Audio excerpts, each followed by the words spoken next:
Good evening. Welcome again to our daily dose. Today is June the 21st, 2013.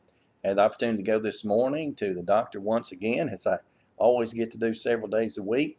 But today was special. I got to go back and meet with my surgeon today, and he checked me over, said I was looking great, promised me I'd be totally healed up in a couple more weeks, and so I was just glad to get to see him. He signed my t-shirt, which hadn't shown off yet, kind of holding that for the old home folks when I get there. And in addition to that, I got a picture made with him, and I posted that on Facebook, and many of you have commented and liked that, and I appreciate that. He's a very special man to me now, as I've gotten to know him better.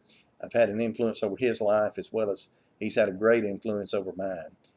If you will, just continue to pray for him. He does much good work as far as human things go while he is here. He does a lot of transplants, whether it be hearts, lungs, and that type of thing.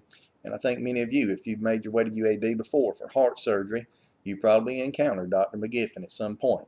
He's a man with very gifted hands. He does a wonderful job, and he always is attending to the needs of the patients. He's a great individual to get to know. So far as spiritual things go today, I want you to have your Bibles today. And if you would open them to 1 John chapter 3 and verse 1. Now this particular verse was submitted by a friend of mine a week or so ago, and she requested that we discuss it at some point on this program, and so I'm looking forward to doing that. But before we do that, I want to ask you a few questions, and that is, have you ever considered how different your life might be if you had been born into a different situation? What I mean by that is if you were born in a different time, or perhaps born to different parents, or perhaps exposed simply to different things, attended different schools, married a different person. I don't know what it would be, but I wonder if your life could be different. If the things in your life that have influenced you the most were not exactly as they are, how would your life be different? Now, with that in mind, I want you to consider with me that there are so many throughout this world who are orphaned. They've never known their father and mother, and they live out their lives in difficult situations, sometimes whether it be in foster care or more times than not in some sort of a group home. And all they're ever looking for is someone to care, someone to love, and eventually someone possibly to adopt. And 1 John 3 and verse 1 is something that speaks upon that. Because here the Bible reads and says, "Behold, what manner of love the Father hath bestowed upon us, that we should be called the sons of God. Therefore the world knoweth not us, because it knew not him." Now there are several verses in the New Testament, particularly in the book of Romans, also in the book of Galatians and Ephesians, that specifically use the word adoption. The word is not used here. However, it's referred to. When the Bible calls upon us here to behold what manner of love the Father has bestowed upon us, that's what we ought to do every day.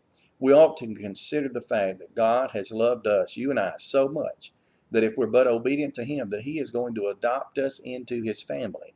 As the verse went on to say, that we may be called the sons of God. Friends, how precious is that? The fact that God gave to life and breath only into one Son, Jesus Christ. John 3:16, you're so familiar with it, says, "For God so loved the world, that He gave His only begotten Son, that whosoever believeth in Him should not perish, but have everlasting life." You're familiar with that. And there He speaks of the only begotten. Some translations say the only one of a kind, the only unique Son. But yet you and I, when we're obedient to God through His love and because of His love, we too are called the sons of God. How precious is that? Now imagine that orphan now, sitting there in that group home, wherever it may be, awaiting the day when some good parents will come along, look him or her in the eye and draw them out, bring them home and make him or her their child. That's what God's doing for us. He's looking down upon us in this life. He's waiting upon us to have a desire to be His sons and daughters. You've been obedient to Him. If not, why not? Why not do exactly what God requires of us today so that you can be a part of the greatest adoption process that's ever been known? Be adopted by the blood of Christ today. I hope that you've been encouraged, because this has been your daily dose.